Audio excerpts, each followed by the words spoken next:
In the midst of the pessimism and the gloom and the frustration of this present hour, there's only one hope. And that hope was expressed by Jesus Christ when He said, "If I go and prepare a place for you, I will come again." Blessed is that servant whom his Lord, when He cometh, shall find so doing. Now the Lord is coming, Christ is coming, and the temptation of many Christians is to say, "I'm going to sit down and take it easy and wait for the coming of the Lord." Well, I want to tell you, when He comes, you may be left behind. You remember the 5 foolish virgins in the story Jesus told about?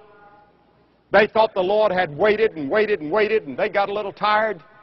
The oil in their lamps was gone. When He came, they were left behind. The Bible says, "Blessed is that servant whom his Lord, when He cometh, finds so doing." If I knew that Christ was coming tomorrow, do you know what I'd do? I'd do just what I'm doing today. We ought to live every day just as though the Lord's coming. You ought to have your bags packed and ready. You ought to not have your roots too deep. You ought to not have too big a bank account to worry about. That's the reason the Bible says we're to give to the poor, and we're to give to the church, and we're to give to Christian work. We're to be stewards. Be packed and ready. Ready to go.